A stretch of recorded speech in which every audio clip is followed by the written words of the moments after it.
Combinations.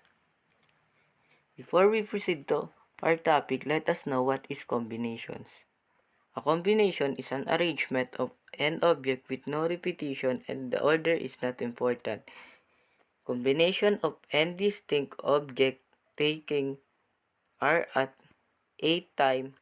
Ang formula po niya ay NCR equal n minus r factorial and r factorial. Examples. Example number 1. A committee of 5 persons will be chosen from a group of 7 persons. So first, kailangan muna nating hanapin yung value ng n which is 7 and yung value ng r which is 5.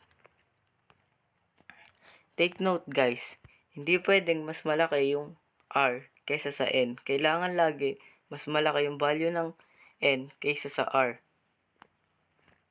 Pag nahanap na natin, substitute lang natin siya which is 7c5 equals 7. Tapos i-minus natin 7 minus 5. Tapos 5 factorial equal to 2 and 5 factorial.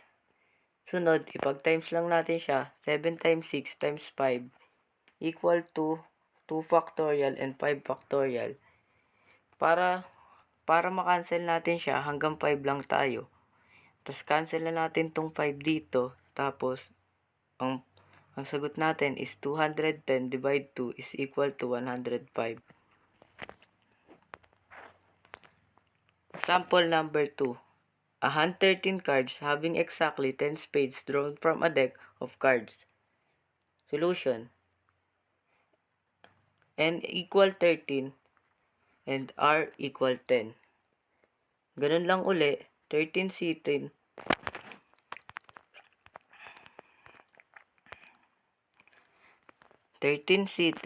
equal 13, 13 minus 10 factorial plus 10 factorials equal to 13 factorials equal 13 factorial and 10 factorial. 13 times 12 times 10, cancel natin tong 10. Ang answer natin is 17,160. Ang final answer natin is 3,628,300. Tapos ang final answer natin is 0.1. Example number 3. Solution. N equal 8 and R equal 5. 8C5 equal 8. 8 minus 5 factorial and 5 factorial equal 8 factorial divide 3 factorial and 5 factorial equal to 8 times 6 times 5 and 3 factorial and 5 factorial. Cancel yung 5 equal 240 divided by 6 is equal 40.